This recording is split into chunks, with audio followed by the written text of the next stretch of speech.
नमस्कार दोस्तों, जय हिंद जय भारत। मैं हूँ CL Saini, CDRK Saini BEd classes में आप सभी दोस्तों का हार्दिक स्वागत है, अभिनंदन। दोस्तों, आप द्वारा हमारे चैनल के इस हेल्पलाइन नंबर पर आपके पाठ्यक्रम से रिलेटेड जो भी टॉपिक हमें सेंड किए जाते हैं उन्हें हम ऑनलाइन समझाने का प्रयास करते हैं। दोस्तों, आज की लाइव क्लास के अंतर्गत हम आपको शिक्षा के व्यवसायीकरण की आवश्यकता, इस टॉपिक के बारे में आपसे चर्चा करेंगे। दोस्तों, यह टॉपिक कोटा से हमारा एक प्रशिक्षणार्थी है राहुल कुमार जैन, इन्होंने ये टॉपिक सेंड किया है। बहुत ही अच्छा टॉपिक है कि शिक्षा के व्यवसायीकरण की आवश्यकता क्यों महसूस होती है, कौन कौन से ऐसे कारण है, फैक्टर है, पॉइंट्स हैं। और दोस्तों, ये टॉपिक आपकी परीक्षा की दृष्टि से भी अति महत्वपूर्ण है। तो दोस्तों, आप सब बने रहें हमारे साथ, हमारे इस चैनल के साथ। और दोस्तों, यदि आप हमारे इस चैनल पर पहली बार आए हैं या आप हमारे चैनल की प्रत्येक वीडियो प्रतिदिन देखना चाहते हैं तो हमारे इस चैनल को सब्सक्राइब करें और पास ही बने बेल आइकन के बटन को जरूर दबावें। शिक्षा के व्यवसायीकरण की आवश्यकता, प्रत्येक राष्ट्र का यही प्रयास होता है कि उसके राष्ट्र की शिक्षा का ढांचा उन्नत तथा सक्षम हो, ताकि यह सभी व्यक्तियों की आवश्यकताओं तथा मांगों को पूरा कर सके। दोस्तों, बिल्कुल सही बात है। विश्व के सभी देश ये चाहते हैं कि हमारे देश में शिक्षा का स्तर, शिक्षा का ढांचा अच्छे हो और हमारी शिक्षा का अच्छे से विकास हो। देश के प्रत्येक बालक बालिकाओं को अच्छी शिक्षा मिले और दोस्तों, अच्छी शिक्षा मिलेगी तो वो अपना विकास अच्छे से कर पाएंगे, अपने जीवन को सार्थक कर पाएंगे। और दोस्तों, अच्छी शिक्षा लोगों की जो भी आवश्यकताएं हैं, जो भी मांग है, उन सबको पूरी करती है। इसलिए देश में एक विशेष प्रकार की शिक्षा व्यवस्था की जानी चाहिए, क्योंकि यह विशेष शिक्षा अर्थात व्यवसायीकरण शिक्षा कई प्रकार से देश की आवश्यकताओं की पूर्ति कर सकती है। जिन क्षेत्रों में व्यवसायीकरण की आवश्यकता है वो निम्नलिखित है। दोस्तों, यहाँ पर शिक्षा के व्यवसायीकरण की आवश्यकता के कुछ बिंदु हैं जिन पर हम आपसे चर्चा करने जा रहे हैं। पहला पॉइंट है यहाँ पर आर्थिक विकास के लिए दोस्तों शिक्षा के व्यवसायीकरण की आवश्यकता है। भारत एकमात्र ऐसा देश है जिसे प्रकृति ने खुले दिल से अपने तीनों गुणों यानी कि शक्ति, सुंदरता तथा ताकत को भरपूर मात्रा में दिया है और पूरे वर्ल्ड में भारत देश की धाक है। और दोस्तों, प्राचीन समय में भी भारत शिक्षा क्षेत्र में विश्व गुरु रहा है। भारत के नालंदा और तक्षशिला जैसे विश्वविद्यालय विश्व प्रसिद्ध थे, जहां पर हजारों की संख्या में विदेशों से गर्ल्स बॉयज पढ़ने के लिए आया करते थे। तो वैसा ही विश्व गुरु हमारे देश में वापस हमारा देश बने। हमारे देश में वो समताएं हैं, वो शक्तियां हैं, वो सुंदरताएं हैं, वो ताकत है जो वापस देश को विश्व गुरु बना सकती है। परंतु इतने अच्छे तथा सशक्त प्राकृतिक साधनों के बावजूद भी हमारे देश की आर्थिक व्यवस्था उतनी सुदृढ़ नहीं है जितना इसे होना चाहिए था। इस अवनति का एक मुख्य कारण प्रशिक्षित मानवीय शक्ति का होना है। यह भी सत्य है कि जनसंख्या की दृष्टि से हमारा देश दुनिया में दूसरे स्थान पर है और प्रकृति ने भी इसे दोनों हाथों से सींचा है। परंतु हमारी अयोग्य शिक्षा प्रणाली वह कारण है जिससे देश आर्थिक विकास की बुलंदियों को छू नहीं पा रहा है। दोस्तों, भारत देश आर्थिक स्तर की, आर्थिक व्यवस्था की बुलंदियों को नहीं छू रहा है। इसका मुख्य कारण है जनसंख्या वृद्धि।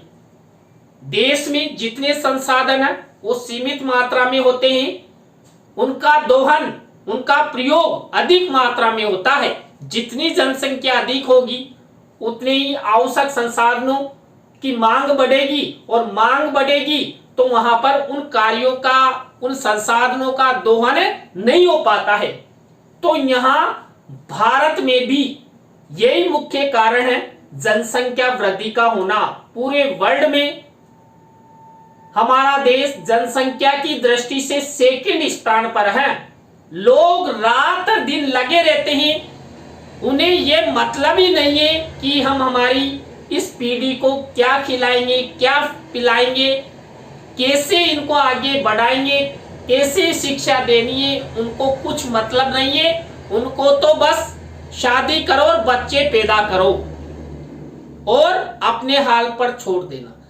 दोस्तों, हमेशा जनसंख्या नियोजन का उपयोग करते हुए हमें देश के बारे में, हमारे परिवार के बारे में भी सोचना चाहिए। जितनी जनसंख्या कम होगी, हम अपने बालक बालिकाओं का अच्छे से विकास कर सकते हैं। और यही कारण हमारी शिक्षा प्रणाली पर पड़ता है। हमारे देश में शिक्षा व्यवस्थाएं अधिक से अधिक की जा रही है, लेकिन जनसंख्या वृद्धि ही इतनी हो रही है, सरकार भी क्या करे। अब समय आ गया है जब हमें हमारे छात्र छात्राओं को व्यवसायिक तथा व्यवहारिक रूप से कुशल बनाना होगा, ताकि वे औद्योगिक तथा तकनीकी उन्नति की योजनाओं में सार्थक योगदान देकर देश को आर्थिक रूप से सशक्त तथा कुशल बना सके। इन सब बातों को ध्यान में रखते हुए भारतीय शिक्षा आयोग ने शिक्षा के 4 मुख्य लक्ष्यों में से उत्पादन वृद्धि को लक्ष्य साधकर उसकी प्राप्ति के लिए माध्यमिक शिक्षा को व्यवसायिक रूप देने की सिफारिश की है।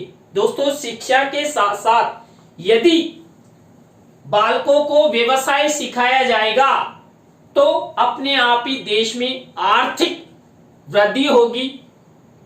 शिक्षा प्राप्ति करने के बाद भी बालक बेरोजगार नहीं रहेगा। इसलिए यहाँ पर शिक्षा के व्यवसायीकरण की आवश्यकता का पहला बिंदु आर्थिक विकास सबसे महत्वपूर्ण है।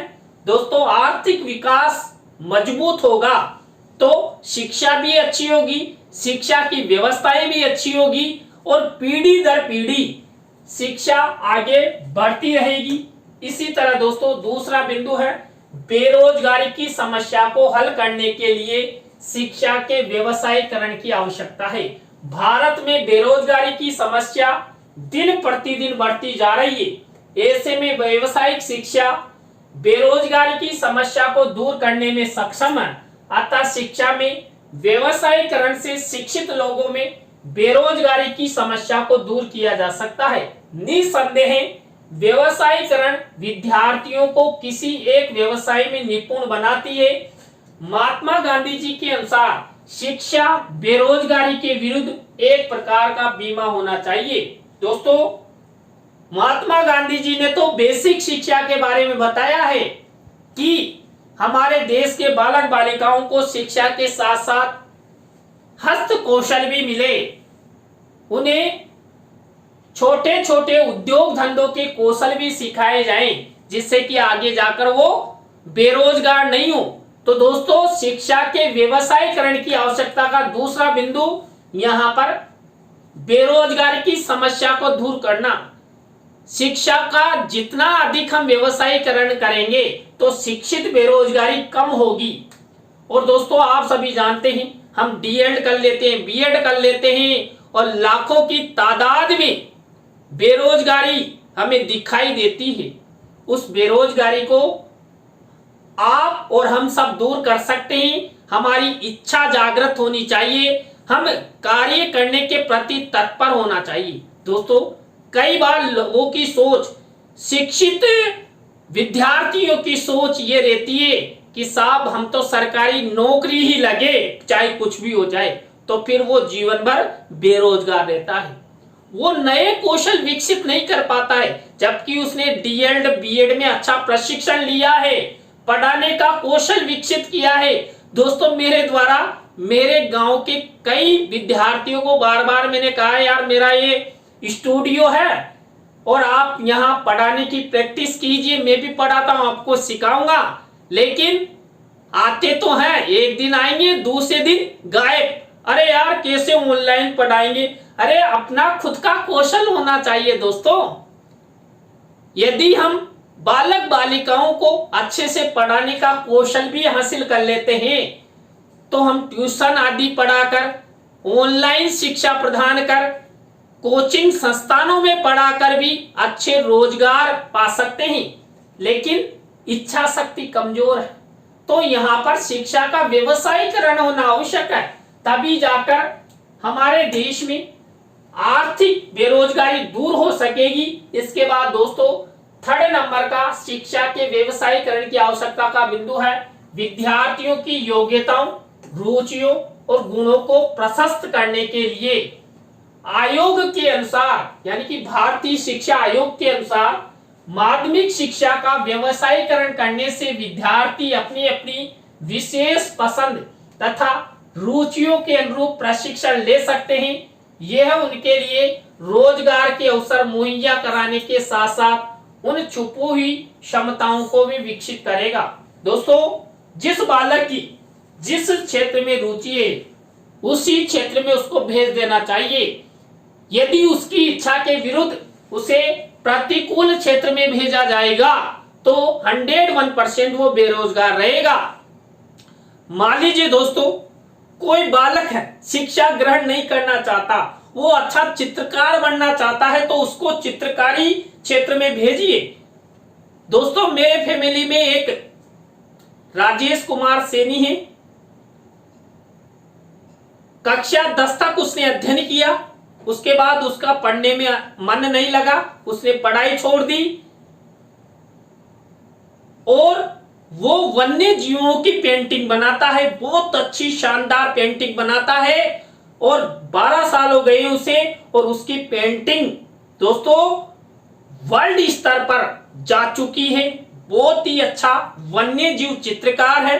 कभी मौका मिलेगा तो हम हमारे स्टूडियो में उसे आपसे मिलवाएंगे, बहुत ही अच्छा चित्रकार है। तो दोस्तों मेरा मानना है कि जिस बालक की जिस क्षेत्र में रुचि हो उसी क्षेत्र में भेज देना चाहिए। मान लीजिए दोस्तों बालक तो डॉक्टर बनना चाहता है और माता पिता उसे इंजीनियर क्षेत्र में भेजेंगे तो कभी इंजीनियर नहीं बन सकता, वो डॉक्टर ही बनेगा क्योंकि उसकी रुचि साइंस में है, वो डॉक्टर बनना चाहता, उसकी हार्दिक इच्छा। तो इसलिए यहां पर शिक्षा का व्यवसायीकरण करने से जो भी बालक है उनकी क्षमताओं, योग्यताओं, रुचियों को वो अच्छे से विकसित कर सकेगा और अपना आर्थिक विकास अच्छे से कर सकेगा। इसके बाद आत्मसंतुष्टि, आत्मसंतुष्टि भी शिक्षा के व्यवसायीकरण की आवश्यकता का बिंदु है। अपने आप को मानव केवल उस समय आत्मसंतुष्ट समझता है जब उसे अपनी पसंद का व्यवसाय मिल जाए और शिक्षा में व्यवसायीकरण से विद्यार्थियों को पूरा नहीं हो तो कुछ हद तक उसकी रुचि के अनुसार अनुरूप कोई न कोई व्यवसाय मिल ही जाता है। दोस्तों यदि मैंने अभी उदाहरण दिया ना मेरे परिवार के राजेश कुमार सैनी का, तो वैसे ही यदि बालक अपनी ही रुचि के अनुसार कार्य करेगा तो बेरोजगार नहीं रहेगा दोस्तों। और यहां पर अपनी पसंद से कार्य करने पर आत्मसंतुष्टि मिलती है दोस्तों। अब आत्मसंतुष्टि मिल गई तो अपने आप ही उस व्यवसाय में वो आगे बढ़ता चला जाएगा। आज वो अच्छी अर्निंग करता है, उसकी पेंटिंग विश्व प्रसिद्ध है, तो क्या चाहिए उसे, पर उसने अपनी इच्छा के अनुसार कार्य किया।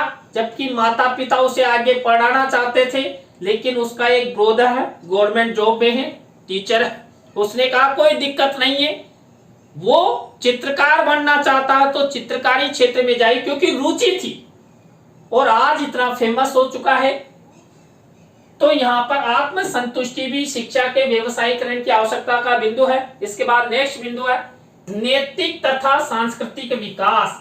यदि मानव की मूलभूत आवश्यकताएं जैसे रोटी, कपड़ा और मकान पूरी हो जाती है तो नैतिकता व संस्कृति की बात सोचता है। और शिक्षा के व्यवसायीकरण से विद्यार्थी अपनी पसंद का रोजगार प्राप्त कर सकते हैं जो उन्हें धन के साथ साथ संतुष्टि भी दे सकता है और आर्थिक रूप से सबल होने पर नैतिक तथा सांस्कृतिक विकास स्वतः ही प्राप्त हो जाता है। दोस्तों, जिसके पास अच्छा पैसा है, अच्छा रोजगार है, उसमें अपने आप ही नैतिकता आ जाती है, सांस्कृतिक गुणों का विकास हो जाता है। जिस बालक के पास पैसा नहीं होता उसमें कई तरह की असमायोजन तो होता ही है, कई प्रकार की कुरीतियां, अंधविश्वास, रूढ़ियां ये सब आ जाती है।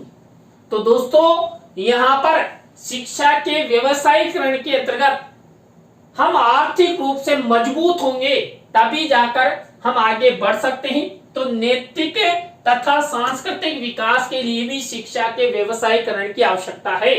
इसके बाद बौद्धिक विस्तार। शिक्षा में व्यवसायीकरण का मुख्य उद्देश्य विद्यार्थियों को रोजगार उपलब्ध करवाना है। एक बार रोजगार प्राप्त होने पर वे दूसरे क्षेत्रों में भी कार्य करने की सोच कर सकते हैं। ऐसा करने से तथा दूसरे क्षेत्रों में रुचि लेने से उसका बौद्धिक विस्तार स्वतः ही हो जाता है। दोस्तों, जो बालक एक बार रोजगार प्राप्त कर लेता है, चाहे वो गवर्नमेंट जॉब में हो या प्राइवेट सेक्टर में हो, उसे अच्छी अर्निंग होने लग जाती है तो स्वतः ही उसका बौद्धिक विकास, दोस्तों कहा जाता है पैसों से पैसा बनता है और पैसों से दिमाग चलता है। तो अपने आप जीवन में एक बार पैसा जिस व्यक्ति के पास बन गया वो अपने आप ही आगे बढ़ता चला जाता है, उसका बौद्धिक विकास अपने आप ही, क्योंकि पैसों की कोई कमी नहीं है, आर्थिक रूप से मजबूत है, तो केवल तो उसको अपना दिमाग इतना ही चलाना है कि मुझे आगे फ्यूचर में और अधिक क्या करना है, टेंशन तो है ही नहीं। तो दोस्तों, हमेशा हमें अच्छा रोजगार, चाहे वो कैसा भी हो, छोटा या बड़ा रोजगार, इससे फर्क नहीं पड़ता, हमें रोजगार ले लेना चाहिए। वर्तमान में कई युवा, उनकी ये 30-40 साल हो चुकी है और 2 रुपया नहीं कमाते हैं। और 2 रुपये तो दूर की बात, शादी हो जाती है, बच्चे हो जाते हैं और फिर उनकी वाइफ 5 रुपये या 10 रुपये या 50 रुपये अपने हाथ खर्च के लिए मांग ली है, मेरे पास तो पैसा ही नहीं है। अरे भाई, तेने जिंदगी ऐसे निकाल दी। इसलिए शिक्षा के साथ साथ रोजगार जरूरी है। दोस्तों, मैं ये नहीं कहता कि शिक्षा मत लो, शिक्षा भी लो लेकिन रोजगार भी करो, जिससे शिक्षा प्राप्ति के बाद आप बेरोजगार नहीं रहो और पत्नी द्वारा जब भी थोड़ा बहुत हाथ खर्चा मांगा जाए तो आप उसे दे सकें। इसलिए दोस्तों, शिक्षा के साथ साथ रोजगार भी प्राप्त करें, और नहीं तो ऐसी स्थिति आ जाएगी दोस्तों, धीरे धीरे यदि युवा इसी तरह चलते रहे तो अभी मैंने आपको बताया ना कि पत्नी पैसा मांगेगी। अरे पत्नी पैसा ही नहीं मांगेगी, चकला बेलन भी चलेंगे पैसे नहीं होंगे तो। इसलिए दोस्तों, शिक्षा प्राप्त करो, शिक्षा प्राप्ति के साथ साथ एक हुनर जरूर रखो, जैसा महात्मा गांधी जी ने कहा है, तभी जाकर शिक्षा प्रक्रिया का उद्देश्य पूर्ण हो सकता है, आगे बढ़ा जा सकता है, एक दिशा निर्देश हमें मिल सकता है, हमारा व्यवहार परिवर्तन हो सकता है। इसलिए दोस्तों, हमेशा हमें आगे बढ़ते रहना चाहिए, रोजगार करते रहना चाहिए। इसके बाद 8वां शिक्षा के व्यवसायीकरण की आवश्यकता का बिंदु है माध्यमिक शिक्षा को आत्मनिर्भर कोर्स बनाने के लिए। वर्तमान में माध्यमिक शिक्षा का स्वरूप अत्यधिक शैक्षिक होने के कारण इसका मुख्य कार्य विद्यार्थियों को महाविद्यालय और विश्वविद्यालय में प्रवेश दिलाने मात्र तक सीमित होकर रह गया है। यदि सामान्य रूप से देखा जाए तो हम पाएंगे कि इस वर्तमान शिक्षा प्रणाली में पढ़कर महाविद्यालय तथा विश्वविद्यालय में जाने वाले छात्रों की संख्या 25% भी नहीं होती है। माध्यमिक शिक्षा के तुरंत बाद वे रोजी रोटी कमाने की सोचते, इसलिए इस समस्या से छुटकारा पाने के लिए शिक्षा कार्यक्रम को व्यवसायिक स्वरूप देकर इस दिशा में कुछ प्रशिक्षण जरूर दिया जाना चाहिए, जिससे बालक शिक्षा भी ग्रहण करे और आर्थिक रूप से मजबूत भी हो। और दोस्तों, यदि माध्यमिक उच्च माध्यमिक स्तर तक जो बालक पढ़ते हैं ना, उतने तो उच्च शिक्षा में नहीं जा पाते हैं। दोस्तों, कई बार मैंने कई स्टूडेंट देखे हैं और हमारे भारत का औसत आंकड़ा भी यही कहता है, बालक लास्ट बीए करेगा, बीएड कर लेगा, बीएड के बाद वो सोचता ही नहीं है कि बीएड के बाद एमए भी होती है, एमए के बाद हम एमएड कर सकते हैं, पीएचडी कर सकते हैं, अच्छा रोजगार प्राप्त कर सकते हैं, लेकिन आगे उनकी रुचि नहीं होती, क्योंकि वहां तक जाते जाते वो थक जाता है। इसलिए दोस्तों, हमेशा मेरे तरह शिक्षा के साथ साथ रोजगार पर विशेष रूप से ध्यान दीजिए, जीवन में कभी टेंशन नहीं होगी। तो दोस्तों, आज की लाइव क्लास के अंतर्गत हमने शिक्षा के व्यवसायीकरण की आवश्यकता के 8 बिंदु आपको बताए। आपकी परीक्षा की दृष्टि से अति महत्वपूर्ण टॉपिक है, समसामयिक वे टॉपिक है। हो सकता है आपकी परीक्षा में यही टॉपिक आ जाए, तो आप इसे अच्छे से तैयार कर ले। तो दोस्तों, आज की लाइव क्लास में बस इतना ही। न्यू लाइव क्लास के साथ हम आपसे फिर मिलेंगे। दोस्तों, आप विशेष रूप से ये सोचते हैं कि सैनिजर कमेंट्स बिल्कुल आंसर नहीं दे रहे, बिल्कुल नहीं दूंगा। जिसको जो भी समस्या है, हमारे इस हेल्पलाइन नंबर पर हमसे कांटेक्ट करें। सभी को गुड इवनिंग, ट्रक भर के गुड इवनिंग। और दोस्तों, मैं आपको एक और बात बता दूं, यदि आप जीके और साइकोलॉजी की निःशुल्क तैयारी करना चाहते हैं नियमित रूप से, कोई पैसा नहीं, तो हमारा दूसरा यूट्यूब चैनल है CDRK सैनी कंपटीशन क्लासेज। तो जल्दी से यूट्यूब पर सर्च करो CDRK सैनी कंपटीशन और सब्सक्राइब कर दो। नियमित रूप से निःशुल्क रूप से तैयारी करने का अवसर मत छोड़ो। दोस्तों, ये मौका बार बार नहीं मिलता है। मेरे द्वारा निःशुल्क कक्षाएं दी जा रही है, कोई चार्ज नहीं है। बड़ी बड़ी कोचिंग वाले हजारों रुपए लेते, लेकिन हमारे द्वारा कोई पैसा नहीं है। तो दोस्तों, आज की लाइव क्लास में बस इतना ही।